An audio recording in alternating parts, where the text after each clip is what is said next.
Okay, take two. Welcome to another episode of Watch Your Strappin. These are not watch reviews, they're just quick wristwatch check today with a strap of an aftermarket strap pairing with a watch that I own, just to show the mix, the pairing, give some people some ideas. And this kind of sucks. I wasted about 15 minutes at least trying to talk about all this, and I realized it was still on pause for some damn reason. And now I hate recording when the hands are about to overlap. But anyways, I got to do this and get this out of the way. I'm back on the Heuer Carrera, TAG Heuer Carrera, but it just says Heuer, and I like that. It's just, there's more vintage look. Although I personally don't have any issues with TAG Heuer per se, but some people do, but whatever. But I do like it goes back to the vintage look. And this is the 160-year anniversary of the Montreal. Not of the Montreal, 100-year anniversary of TAG Heuer as a brand, I believe. And to celebrate, they have the silver version. It's like basically all silver. Looks like one of the vintage models from way back. And this version, which is called the Montreal. And basically, they take a vintage Montreal chronograph model, the color scheme. I think it came in like something like this with a white dial, and I think they also had a black version too. But this is a white, and just look it up. You'll see the coloration and everything. It's very much inspired by that. But they mixed it up and packaged it into a Carrera design, and I really like it. I love the primary colors. Red, blue, yellow against that clean white background. Very cool. Got the chronograph hands running. Anyways, I'm gonna have to make this quicker now. So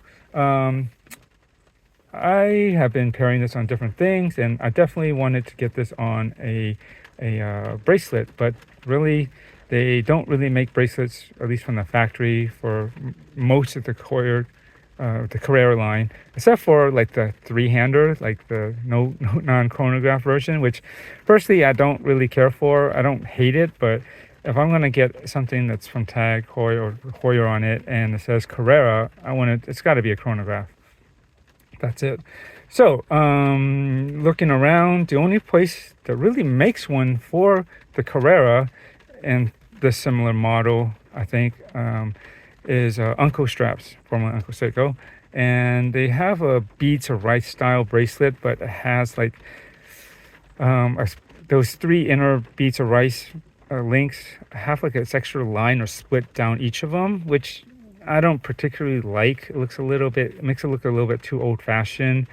I think the last Heuer Autavia that they have, both a Panda and reverse Panda versions, if you can get it on a bracelet, it looks like that bracelet. Larry from Uncle said that, and asked him, I would like it, but I don't like that line down it, and do you plan to make another one that doesn't have it or something? But basically no, and I think that was the answer, and I guess his choice to do that line, that style of bracelet, was because he says that's how they used to make them on the old Carreras. But I personally could not find any old references, at least any pictures or videos that showed that particular bracelet on a vintage Carrera. But I don't know, I'm not an expert, so I guess he's probably correct in making the design decision to make that particular bracelet. But anyways, didn't care for it, but I wanted to find something still. And so I looked over his catalogs of other bracelets for the Speedmaster. Basically, anything that has a hollow end link could be potentially adapted. And so I basically cross-reference, okay, the Carrera bracelet, and I look at the bottom of the details, you'll see a compatibility kind of listing, at least the ones that are supposedly known to work with that bracelet, even though it may not be necessarily Carrera. And one of them are like the first Omega in space. And so when I looked at that, okay, I looked back over at Uncle's other bracelets for the first Omega in space and any Omega model, just curious to see what's potentially available, and I see what else is available for the first Omega in space, and I figure, well, if that's compatible with that, and the Carrera says that's compatible with the first Omega in space, therefore by association that bracelet could potentially also be compatible with a Carrera in that sense, right? So that's basically how I came to the conclusion that maybe this flat link bracelet, I believe, is for the first American space, or maybe one of their Speedmasters, was compatible. So I just took a leap of faith and decided, okay, I'm going to give it a try. Give me the 19 millimeter version of this, for the lug spacing, because they have it in that and 20, or is it 22? Whatever the two sizes I think are for Omegas. I believe it's 19 and 20. Unless it's 21. No, I'm pretty sure it's 19, 20. Anyways, I got the 19 because these are 19 millimeter spacing between the lugs. And I think the finish you can get is either all brushed, and this one that has high polish on the outer. And although I prefer brushed, and I do wish this watch actually had some brushing, it's completely high polish, I think an all brushed bracelet would have looked out of place because there's nothing that ties it into the watch. So I got the version with the high polish outer links here on the brushed middle, and I think that works, because obviously the high polish of the case and the bracelet work together. It just kind of blends right there, and then you can throw in the brush finish down the middle and on the clasp, and that just tones everything down. I definitely would not want this in complete high polish. And so yeah, I think it all together works pretty nicely. And I think I wanted the flat link because the angles of those, it's flat, straight. It works with I think the case and especially the lugs. They're very flat and straight and angular, and I think that's the best fit for this particular watch, is to go flat link. And I like the way the light can play off of a flat link bracelet. It's pretty dynamic, and it has all these facets basically. So it looks good.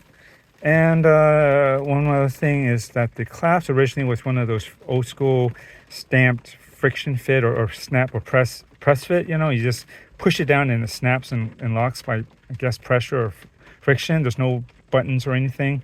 But I don't like that. It's just it's a cheaper feel, and I didn't want to go that old school because this is a modern version or modern watch too, and I actually prefer like the dual twin trigger system here. It's actually, I'm pretty sure, it's actually milled. I believe it shouldn't be pressed. You can just tell if it was pressed, that angle right there on the corner of the inside, if you know what I mean, wouldn't be have that sharp turn cut in it. It would be, you would see that it was bent and curved, I would think. Anyways, I think it's a better quality clasp. I prefer the twin triggers. It's just easy to release and easier to push in and lock, because the pressure ones, usually you have to put that extra pressure, right, to just press it against and snap it and make it lock. This one, you just press and it more easily snaps, clicks or locks into place. And yeah, that's cool. I like it. It works. I might want to ask Larry at Uncle to see if he might be willing to sell me the Heuer style of his uncle logo, but in a Heuer style. It's got that like this kind of like a pentagon or chevron, or a five-sided angular design here, but it says Uncle instead, and I think that would be a cooler match. But this is neat. This is actually more of a universal Genève style, which works too. It's just universal Genève has always been cool to me, especially the vintage chronographs, and I think with the recent acquisition by Breitling of the brand, and hopefully they got to bring something back, right? They won't just buy it for nothing. We'll see some cool vintage universal Genève models come back. I'm more particularly interested in the chronographs. That's always been the thing that drew me in originally to them. Very cool. The Nina Rints, the Pandas. My favorite, the exotic blue Nina. Really cool. It has got this T kind of shape thing going on, and the colors of the blues and reds, and yeah, that would be awesome. They could bring that back, but we'll see. it would take them time to develop their own movements and even just put anything on the market.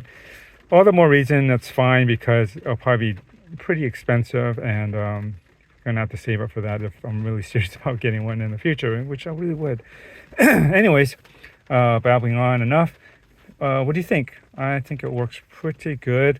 At first, I got it to work, but it took some, there was definitely more of a gap you could see on the edge of on the sides of the link.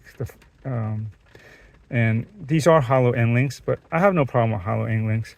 That's the great thing about them, is that they can be adapted to fit just about anything. And so at first I got this on, and it was a more obvious gap. Like, you can still sort of see one on this side a bit. I tightened it up on this side more, here and there. It's not perfect yet. I was wiggling and manipulating it last night just to get a tighter fit. It was definitely more obvious. And now I got it to be much more in line and less obvious. I think I can do it some more, but I think for now it's pretty good, considering it wasn't originally designed for this watch. But I got it to work, and I think the results overall, for the most part, many angles and distances looking at this, I think it just works. Yeah. Generally, I would prefer this on a leather rally strap. That's just the most fitting thing for this, or some sort of leather strap. But I do like a good bracelet, and just to switch it up occasionally on any, and if not all, my watches whenever possible. I try to do that. So anyways, I need to start my Sunday, and get going, especially since I wasted I had to redo this video twice because I accidentally pushed pause at some point and was babbling on to myself without actually recording anything, at least not the greater half of what I started off with. I only had 4 minutes. Anyways, thanks for watching, and do I have anything else to add? Well, it'll be in the description if I do. Otherwise, I'll talk about it next time when I get back to this watch. But anyways, enjoy your watches. Thanks for watching.